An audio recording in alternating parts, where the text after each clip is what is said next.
아니야 나라 이야기. 사자와 마녀와 옷장 13장 태초에 심오한 마법. 이제 우리는 에드먼드에게로 돌아가야겠다.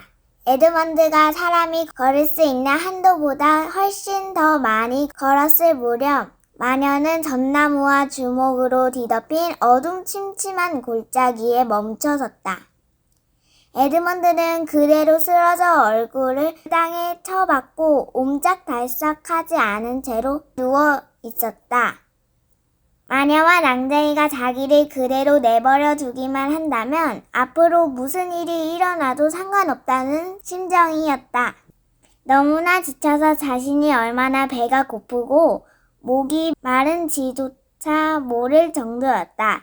마녀와 낭쟁이는 에드먼드 바로 옆에서 낮은 소리로 속닥거리고 있었다.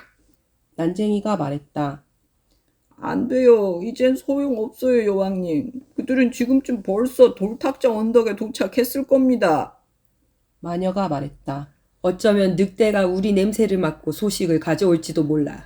그렇다 해도 좋은 소식일 리가 없습니다. 케어페르벨 성에는 4개의 왕자가 있는데 3개만 찬다면 무슨 소용이야? 그럼 예언은 실현될 수 없어. 그가 여기 있는데 이제 와서 그게 무슨 상관입니까? 난쟁이는 감히 자기 주인 앞에서 아슬란의 이름을 입에 담지 못했다. 그는 오래 머물지 않을 수도 있어. 그럼 우리 케어페르벨 성에 있는 새 녀석을 덮치는 거야. 어쨌든 이 녀석을 붙들어 두는 편이 유리하겠군요. 난쟁이는 에드먼드를 발로 차면서 한마디 덧붙였다. 미끼로 말이죠. 마녀가 경멸하는 투로 말했다. 그래, 이 녀석을 구출하러 오도록 말이야. 그렇다면 지금 당장 하는 게 좋겠습니다. 나는 그 일을 돌탁자에서 해치우고 싶어. 거기가 딱 어울리는 곳이야. 그런 일은 전부터 거기서 해치웠거든. 돌탁자가 참으로 오랜만에 다시 재구시를 하겠군요. 맞아. 자, 이제 시작하겠어. 그때 갑자기 늑대가 으르렁거리며 그들에게로 뛰어왔다. 그들을 봤어요. 다들 그와 함께 돌탁자 언덕에 있어요. 그들이 우리 모그림 대장을 죽였습니다. 덤불 속에 숨어서 다 봤어요. 아담의 아들 중 하나가 대장을 죽였어요. 도망쳐요. 도망쳐. 마녀가 말했다. 아니야. 도망칠 필요 없어. 어서 가서 우리 국민들한테 즉각 이리로 모이라고 해. 거인들과 늑대 인간들과 우리 편인 나무의 정령들을 불러. 굴, 요괴, 식인귀, 미노타우루스, 잔인한 야수, 마개 할멈, 유령, 독버섯 정령들도 모조리 불러라. 우리는 싸울 것이다. 뭐라고? 마법의 지팡이를 몰라서 하는 소리냐? 내가 돌로 만들 수 없을까봐? 빨리 서둘러.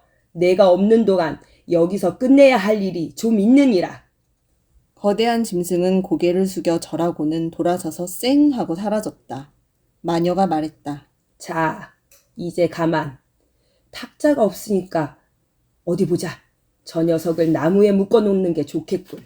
난쟁이가 에드먼드를 우악스럽게 일으켜 세웠다. 그러고 나서 에드먼드를 나무에 꽁꽁 묶었다.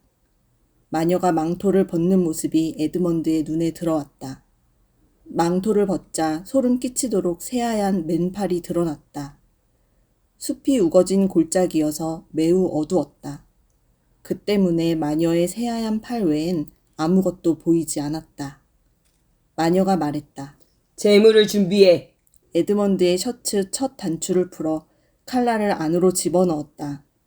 그러고는 에드먼드의 머리카락을 움켜쥐고 뒤로 젖혀 턱을 치켜들게 했다. 에드먼드는 쓱쓱 하는 이상한 소리를 들었다. 에드먼드는 잠시 동안 그게 무슨 소리인지 짐작할 수가 없었다. 그러나 다음 순간 퍼뜩 알아차렸다. 바로 칼 가는 소리였다. 그때 요란한 고함 소리가 사방을 뒤흔들었다. 발굽소리, 퍼덕이는 날갯짓 소리, 마녀의 비명소리로 주위가 온통 아수라장이었다. 에드먼드는 곧 결박이 풀리는 것을 느꼈다. 억센 팔이 자신을 앉자마자 여기저기서 다정한 목소리들이 들려왔다. 여기에 눕히시다. 포도주를 좀 드리자. 이걸 마셔요. 이제 마음 놓으세요. 곧 좋아질 겁니다. 그러고 나서 에드먼드는 그들끼리 주고받는 이야기를 들었다. 누가 마녀를 잡았지? 난 자네가 잡은 줄 알았는데. 난 그 여자 손에서 칼을 떨어뜨린 다음에는 못 봤어. 나는 난쟁이를 비쫓았는데? 마녀가 탈출했다는 소리군. 뭐 한꺼번에 모든 걸 신경 쓸 순 없잖아. 저게 뭐지? 아, 미안. 그냥 오래된 그루터기군. 바로 그 순간 에드먼드는 완전히 정신을 잃고 말았다. 이윽고 켄타우로스와 유니콘, 사슴과 새들은 다들 에드먼드를 데리고 돌탁자 언덕을 향해 출발했다. 그러나 만일 자기들이 떠난 뒤에 그 골짜기에서 벌어진 일을 목격했다면 그들은 깜짝 놀랐을 것이다. 소리 없는 정적이 흐르고 이내 달빛이 세상을 밝혔다. 여러분이 그곳에 있었다면 오래된 그루터기와 제법 커다란 둥근 돌 위에 달빛이 내리비치는 광경을 볼 수 있었을 테고, 계속 쳐다보고 있노라면 그 그루터기와 둥근 돌이 아무래도 좀 이상하다는 생각이 들었을 것이다. 그 다음에는 곧 그루터기가 땅바닥에 웅크리고 있는 작고 뚱뚱한 남자의 모습을 하고 있다는 걸 알았을 테고, 더 오랫동안 지켜보았다면 그 그루터기가 둥근 돌 쪽으로 걸어가는 것과 둥근 돌이 일어나 앉아 그루터기에게 말을 거는 모습도 볼 수 있었으리라. 그 그루터기와 둥근 돌은 바로 난쟁이와 마녀였다. 사물의 모습이 실제와 달리 보이는 것은 마녀가 마법을 부려서였다.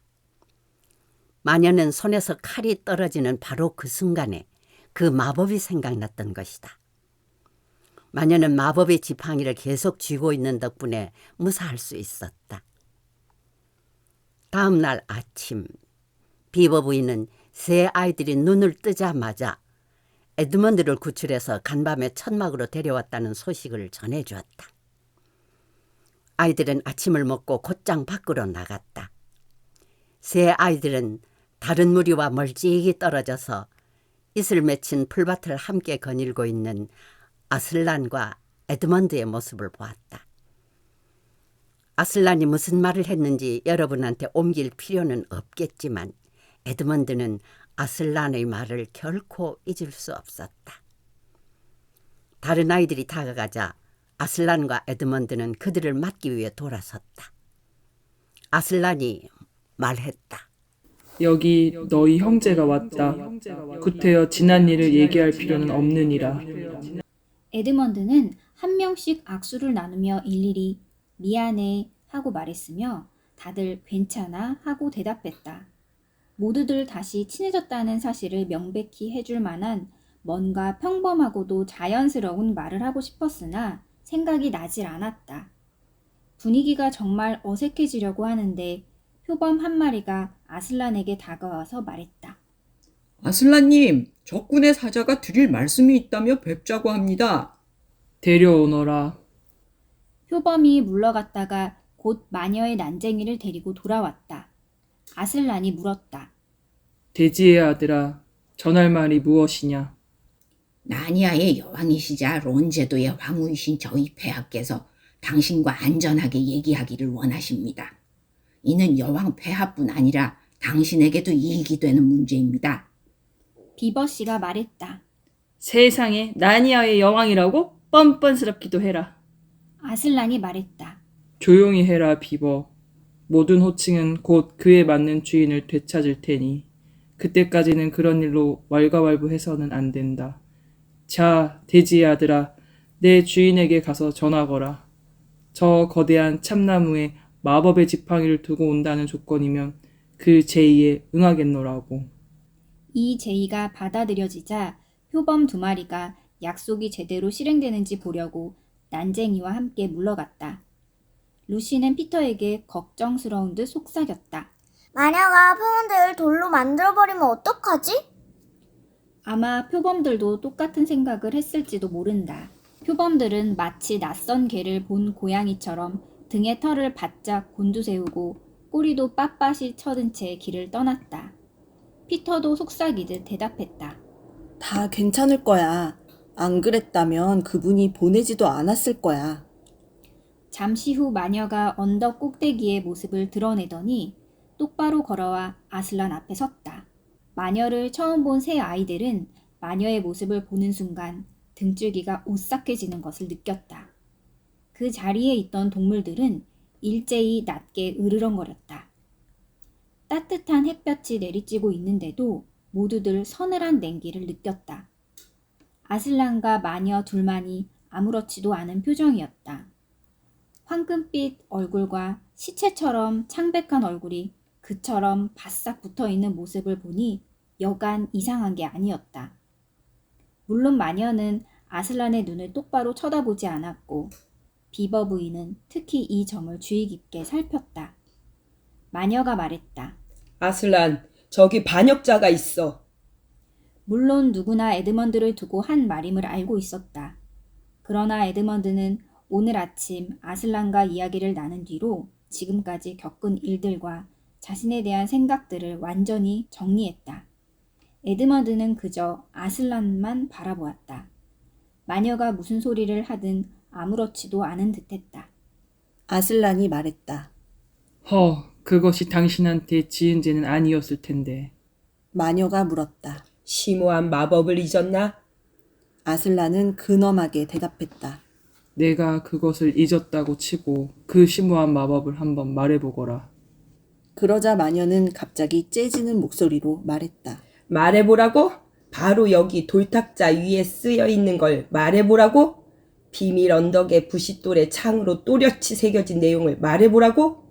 바다 황제의 홀에 뭐라고 새겨져 있나 말해보라고? 적어도 당신은 황제께서 태초에 나니아에 내리신 마법쯤은 알고 있겠지? 모든 반역자는 나의 합법적인 포로로서 나한테 속하며 죽일 권리도 내게 있다는 사실을 말이야. 비버씨가 말했다. 그랬군. 마녀는 황제의 사형 집행인이었구나. 그래서 자신의 여왕이라는 상상에 빠지게 된 거로군. 알만해. 아슬란은 신음소리처럼 아주 나지막이 말했다. 가만히 있거라. 마녀의 앙칼진 목소리가 계속 이어졌다. 그러니 저 인간은 내 것이오. 그의 목숨은 내가 몰수하겠어. 그의 피 역시 내 소유지. 그러자 사람 머리를 한 황소가 쩌렁쩌렁 소리쳤다. 그럼 와서 가져가 보시지. 마녀는 으르렁거리는 야수처럼 야비한 미소를 지으며 말했다. 저리 내 주인이 단순히 힘으로 내 권리를 뺏을 수 있다고 생각하느냐? 내 주인은 심오한 마법에 대해서 더 잘 알고 있어.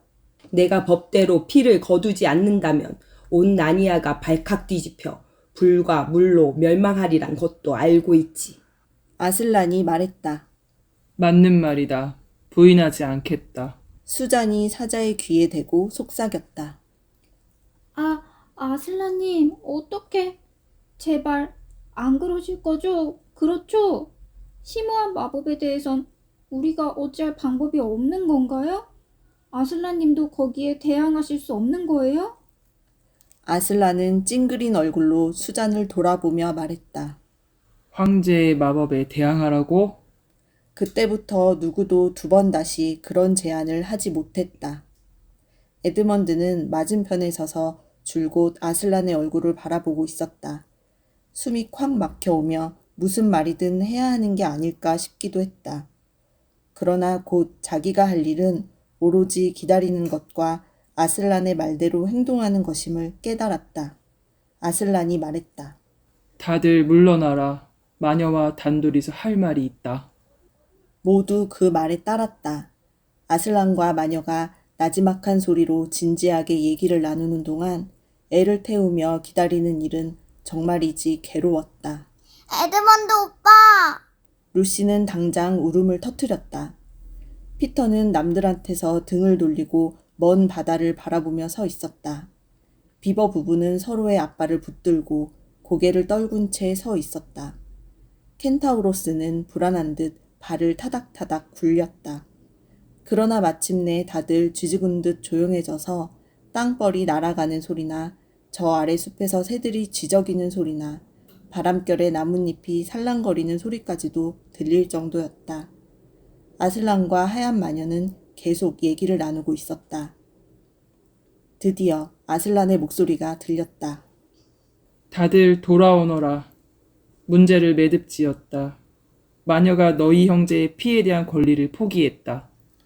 마치 모든 이들이 숨을 멈추고 있다가 그제야 일제히 내쉬는 것처럼 온 언덕에서 소리가 났다. 그러고는 뒤따라 소곤거리는 소리가 물결쳤다. 마녀는 미친 듯이 좋아하며 돌아섰다. 그 약속이 지켜지리란 걸 어떻게 믿지? 아슬란? 아슬란이 왕자에서 반쯤 일어나며 포효했다.